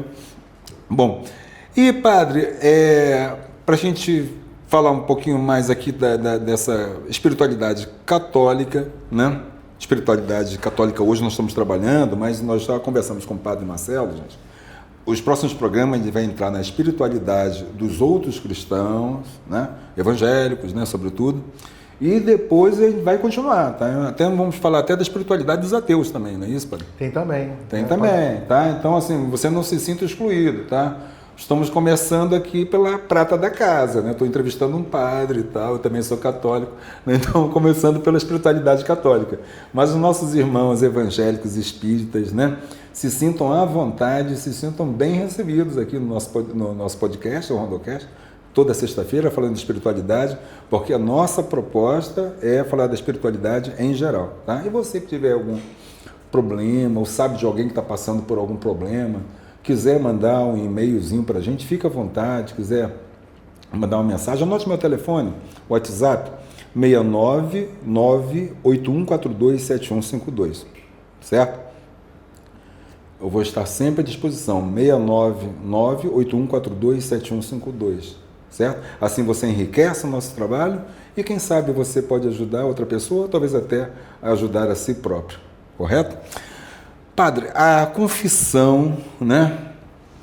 A confissão e a penitência que é, né, dada a confissão. E aí que eu queria ilustrar isso aqui antes, para falar de uma experiência pessoal de confissão.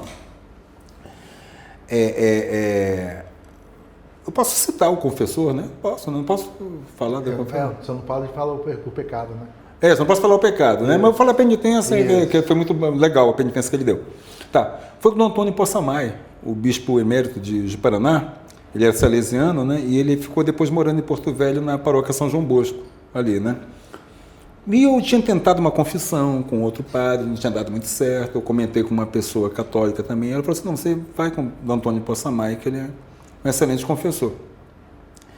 E, de fato, eu me lembro que eu falei, né, fiz minha confissão, e ele falou para mim uma penitência que eu achei assim formidável e que me remeteu a umas palestras de teologia que eu assisti 15, 20 anos atrás no Colégio Laura Vicunha, dada por padres franciscanos, teólogos franciscanos, né? Em que ele explicava, pelo menos dizia ele, que etimologicamente, do grego, penitência não significa sofrimento, significa reversão do pensamento. Isso. É isso mesmo. É chamada metanoia. Pois é, então você não é para sofrer, tem que rezar. É metanoia. Tem que rezar 1000 Ave Maria de joelho no... Ficou muito muito no pejorativo, por causa... Mil Ave Maria, só ficou muito no comportamental, mas esqueceu... O importante é o efeito do negócio, né? Não, vou fazer isso aqui, por isso que seria bom também o padre dando a penitência de acordo com aquilo que a pessoa tinha dificuldade. Pois é, aí sabe o Dom Antônio Possamay, sabe o que ele passou para mim como penitência? Ele me passou uns salmos, especificados lá, salmo tal, para eu ler todo dia. E por que ele me passou esses salmos? Ele falou para mim assim, eu estou sentindo você se sentindo muito abandonado por Deus. É um problema que eu estava passando. Isso. E eu estava dizendo, Deus não está olhando para mim, Deus não sei o que, sabe? E ele falou, e esses salmos vão fortalecer essa sua consciência de que Deus, em nenhum momento ele tirou o olhar sobre você. Exatamente.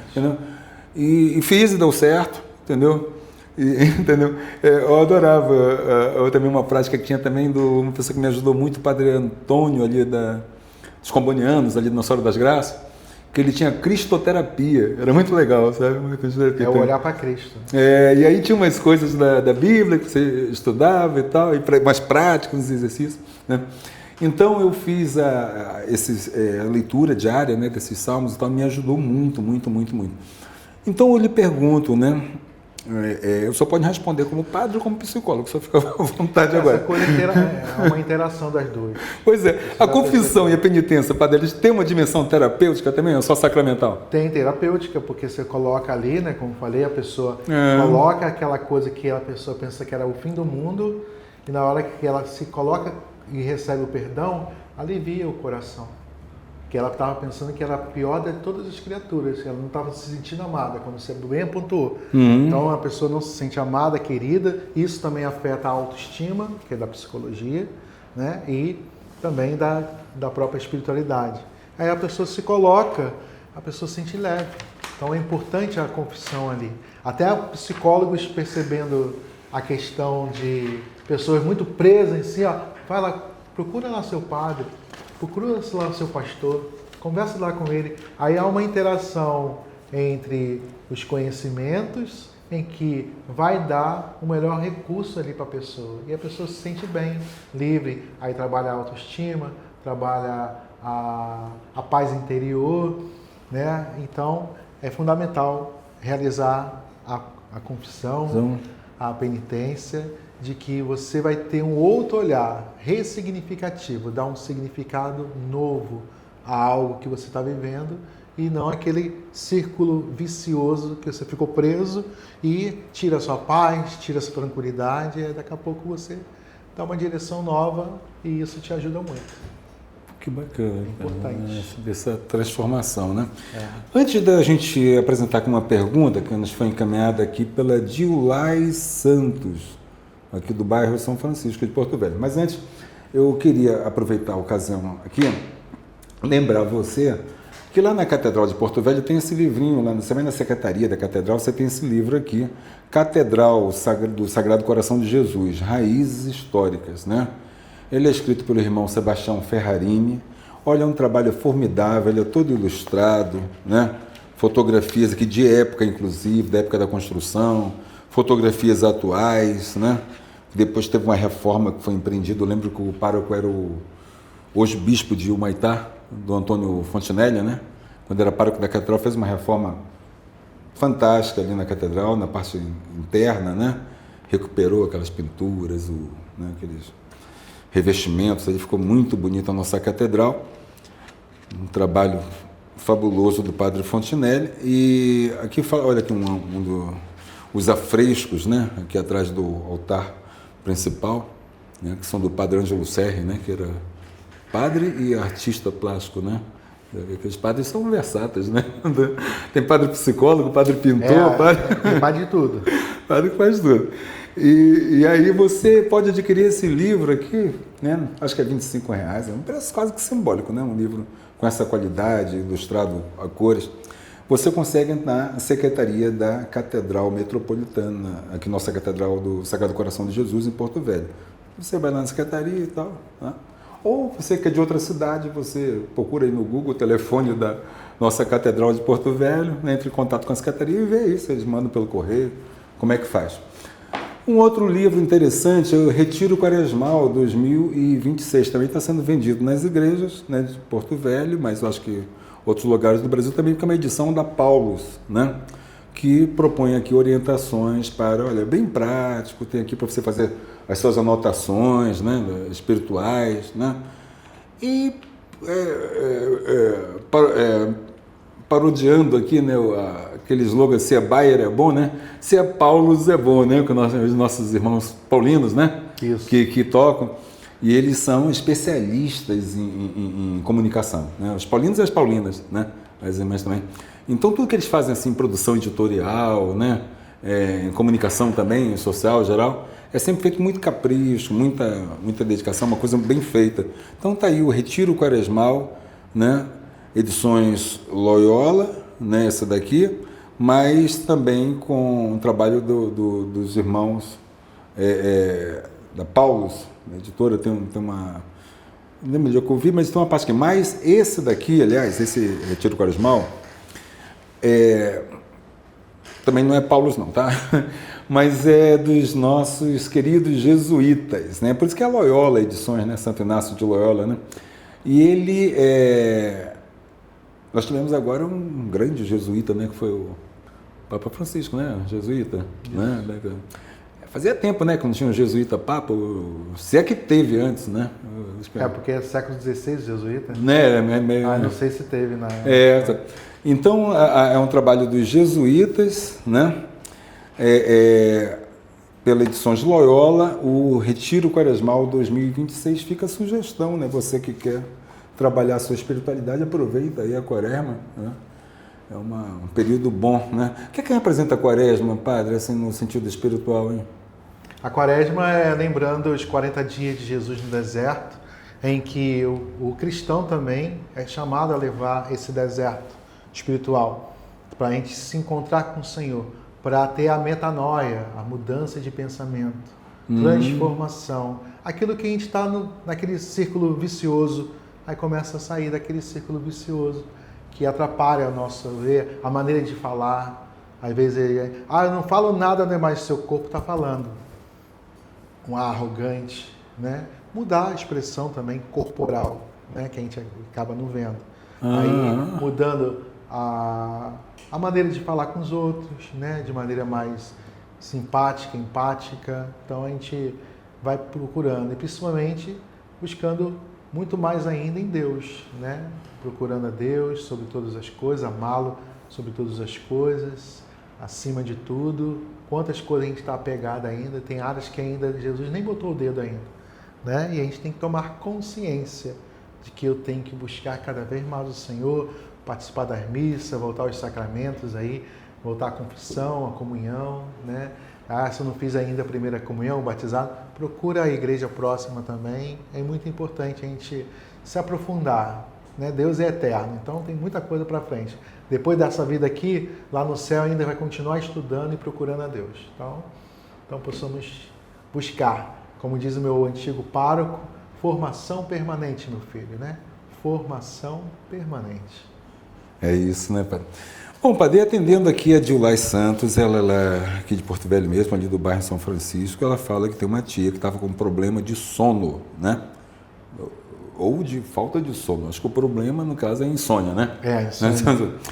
E ela veio de Rio Branco, no Acre, veio para Porto Velho para fazer exames e tal, estava a coisa mais ou menos sob controle, mas depois de retornar para Rio Branco, no Acre, infelizmente, ela, numa crise, ela decidiu tirar a própria vida, né? O incidente foi dentro de casa, ela tinha marido e filhos, né? Qual é, padre, o percurso aí para superar isso? O que o senhor tem que dizer para a família? Então, enquanto eu lido com essas questões, desde adolescente, um amigo meu perdeu seu irmão no banheiro. Eu tinha 18 anos na época.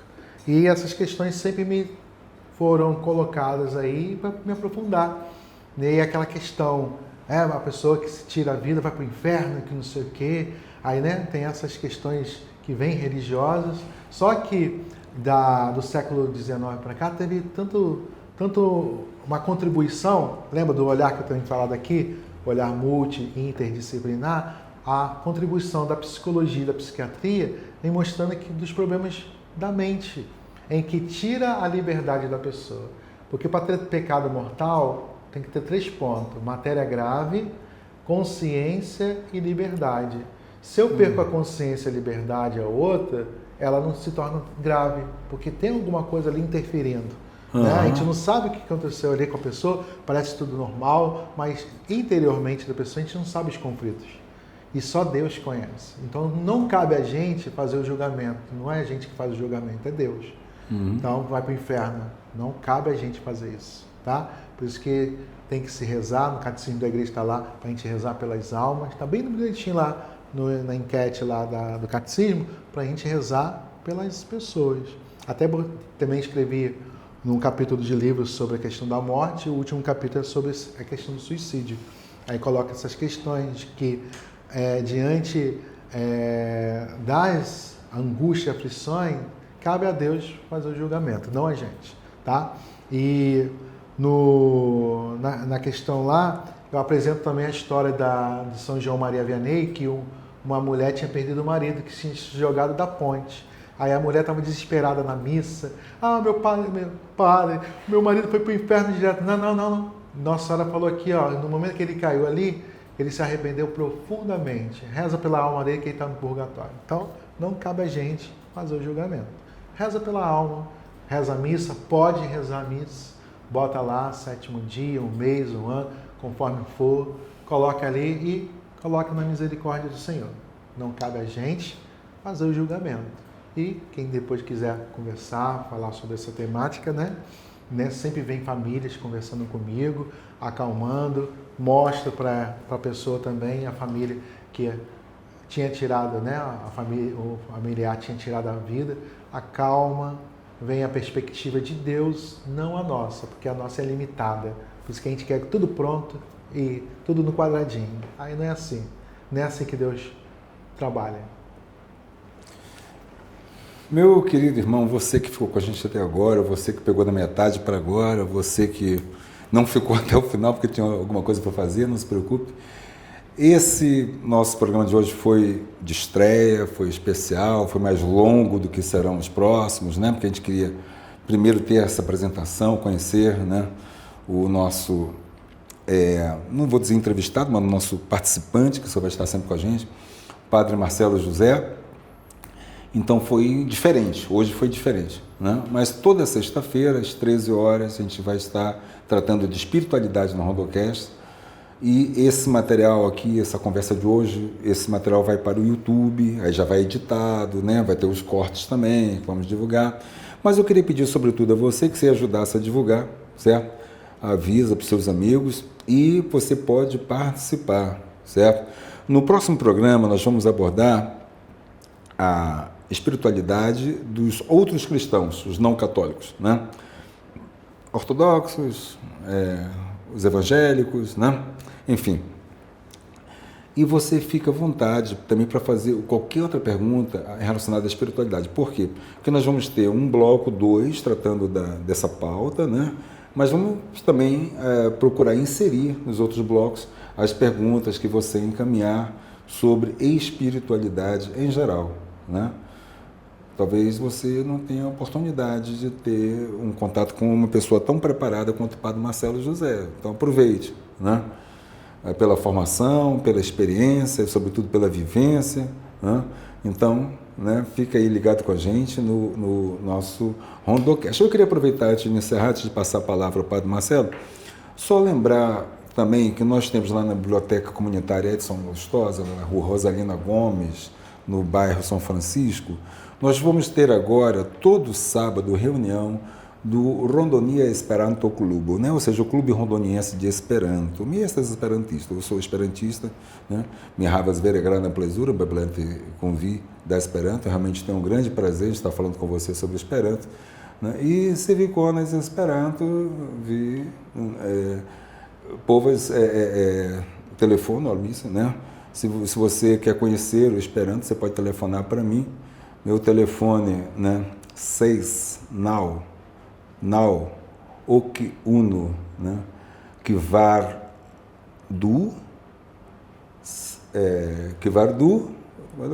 Sepi Uno, Kivindu, né? 81427152, prefixo 69, né? É o WhatsApp. Aí você entra em contato comigo, eu vou dizer quando é que a gente tem reunião, né? E você vai ter a oportunidade de praticar com a gente Esperanto, conhecer o Esperanto, né? Esperanto é essas solvo, né? Grava o problema do todo mundo comunicado, né? O Esperanto é a grande solução para o problema de comunicação do mundo, né? Porque o Esperanto é uma língua neutra, certo? Ele não se presta a uma cultura, a um poder econômico, então isso ele é diferente dessas línguas que dizem que são internacionais, né? E ele já nasce neutro, entendeu? Ele não é uma língua que foi colocada por um grupo étnico e depois foi dominando os outros, não é diferente, certo? Então, as pessoas que geralmente se dedicam ao Esperanto, né, são pessoas diferenciadas, pessoas que têm uma outra compreensão da vida, da espiritualidade, né? Foi criado por um médico polonês traumatizado com a forma como o seu povo, o povo judeu, era tratado naqueles tempos dos pogros, né? Eliminação. E ele via aquelas pessoas divididas, idiomas diferentes, então ele pensou nisso daí. O Esperanto é coisa de espírita. Eu não sei quem foi que inventou isso, tá? Nossos irmãos espíritas... Acho que eu pegou o radical só, Esperanto. Esperanto espírita, né?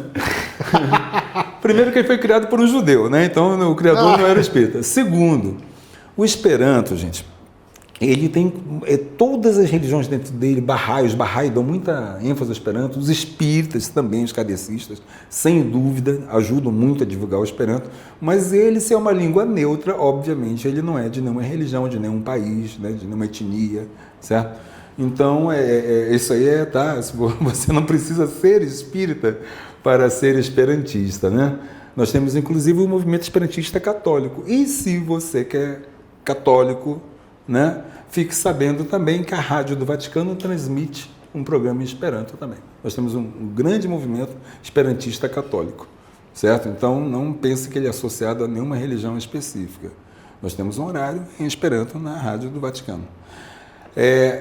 E aí, você vai fazer amigos no mundo inteiro, né? Conhecer pessoas que você nem imaginar, pessoas que falam os idiomas, né, mais minoritários que existem espalhados, né, nessa diversidade, né, antropológica do nosso planeta, e você vai ter a oportunidade de se comunicar com elas num idioma neutro. Nem você vai impor a sua cultura, nem você vai se submeter à cultura dela, diferentemente do que acontece quando você fala com alguém, né, que tem uma língua materna que domina o mundo, né? Ele vai levar vantagem, né? No Esperanto não, no Esperanto fica todo mundo 0 a 0, né? Mais legal. Então fica a dica, certo? 699-8142-7152, eu sou o Edson Lustosa e a gente tem então esse trabalho do Clube Rondoniense de Esperanto. E agora eu volto aqui ao nosso querido Padre Marcelo José. Quero primeiro agradecer por ter se disponibilizado a participar desse nosso projeto, Padre. Eu tenho fé em Deus que muitas pessoas vão ser auxiliadas. A gente hoje, a pegada foi diferente, eu queria apresentar o senhor, mergulhar, né? Mas a gente, como eu falei, está aberto, né? As pessoas que quiserem fazer questionamentos, mais fiquem à vontade, né? E eu acho que só em a gente estar falando de espiritualidade nesse mundo, do jeito que está, a gente já está marcando os pontinhos aí. É bom, e até favorável. Na própria faculdade de medicina tem uma pós-graduação em espiritualidade e em saúde. Aí você vê a abertura que você tem, né, nessa questão. A gente trabalha muito na questão na pastoral da saúde, né? Então a gente se aprofundou e tem uma pós-graduação na área científica. Bom, eu deixo o senhor à vontade, então, Padre, se o senhor quiser se despedir dos nossos internautas. Tá bem. Papai do Céu vem dando toda a luz, toda a graça de Deus, esse Pai que cuida de todos, somos filhos do mesmo Pai, que vem manifestando toda a graça. E nesse momento, fechando os olhos cada um e percebam a mão de Jesus sobre vocês, percebam uma palavra, um sentimento, uma imagem que Ele coloca no coração de vocês agora. Silenciem, respirem e expirem. Joga toda a preocupação, angústia, aflição, medo principalmente medo, que acaba fantasiando as coisas e tirando da nossa direção. Jogue fora, e é Ele que vem falando também ao nosso coração nesse momento.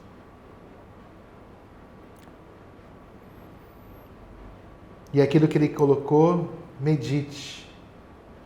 Medite e trabalhe essa temática aí, essa imagem, essa palavra que Ele colocou para você. É a palavra verdadeira que vai te direcionar para o bem maior. Em nome do Pai, Filho e Espírito Santo. Amém. Amém. Até o nosso próximo Rondocast, onde a gente vai poder dar sequência nesses assuntos da espiritualidade toda sexta-feira. E de segunda a quinta vamos falar de outros temas como saúde, política, enfim, diversos assuntos que fazem parte do nosso dia a dia. Muito obrigado pela sua participação.